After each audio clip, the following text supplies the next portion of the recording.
ரெண்டு வாங்க ரெண்டு ரெண்டு வாங்க.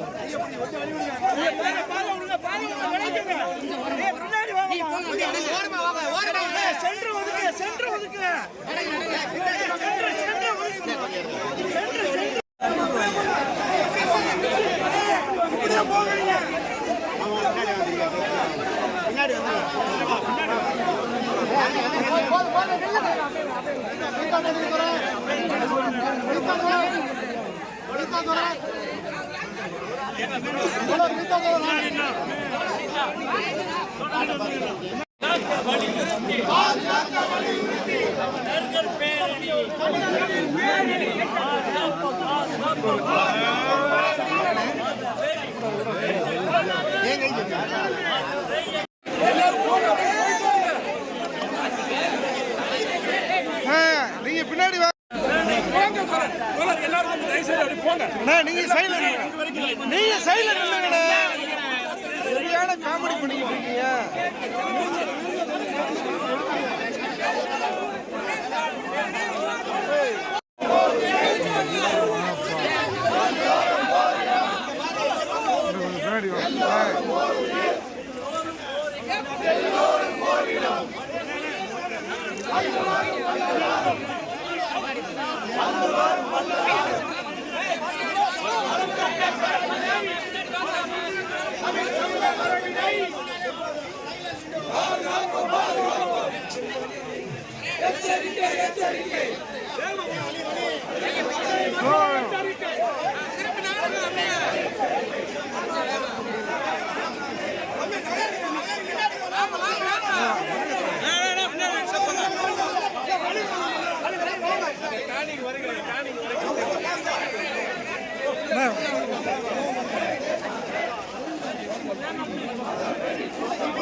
மதுரை மண்ணில் இடமில்லை, இடமில்லை, இடமில்லை,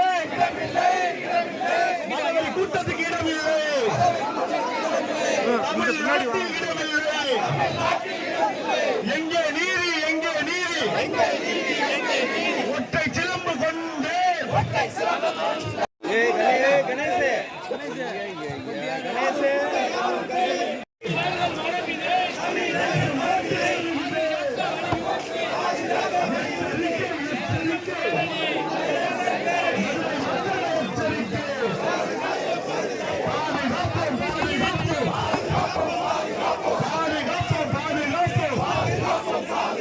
மதுரை கூட்டத்திலிருந்து மதுரையை பாதுகாப்போம், வளர்த்தெடுப்போம், வளர்த்தெடுப்போம், மக்கள் ஒற்றுமை வளர்த்தெடுப்போம், மக்கள் ஒற்றுமை வளர்த்தெடுப்போம்.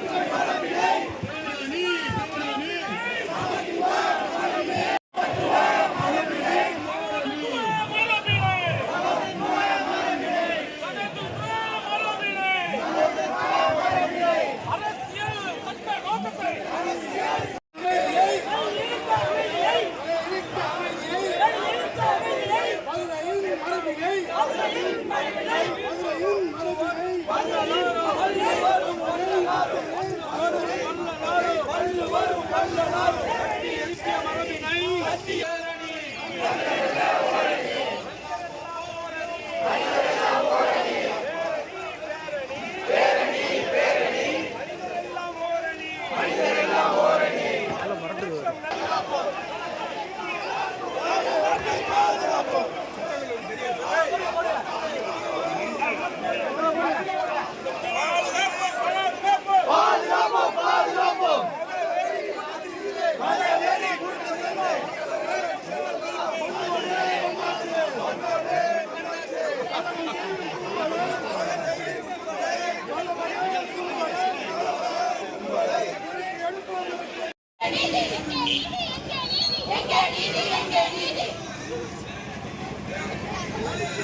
செயல்படுத்தி கொண்டிருக்கின்றன.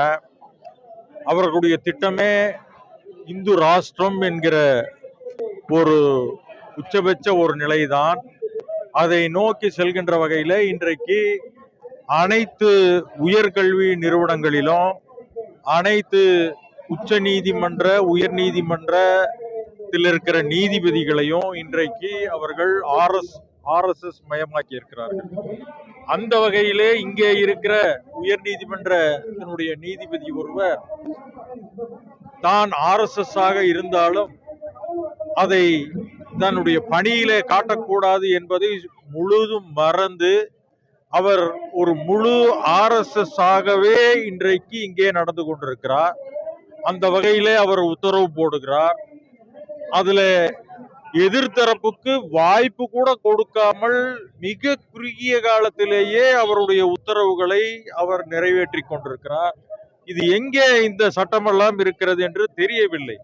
அவர்களுக்கு ஒரு காரியம் ஆக வேண்டும் என்றால் அவர்களுக்கு இந்த அரசியல் சட்டம் என்பது துச்சமாக அவர்கள் கருதி கொண்டிருக்கிறார்கள். ஆனால் அவர்கள் இதில் வரும் பொழுது அதை உயர்த்தி தூக்கி பிடிப்பார்கள். இதுதான் அவர்களுடைய நிலை.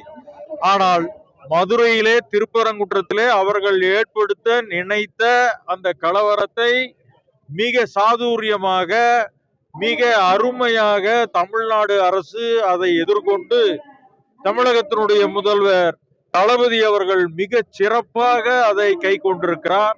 அந்த வகையிலே அவருக்கு நாங்கள் பாராட்டுக்களை தெரிவித்துக் கொள்கிறோம்.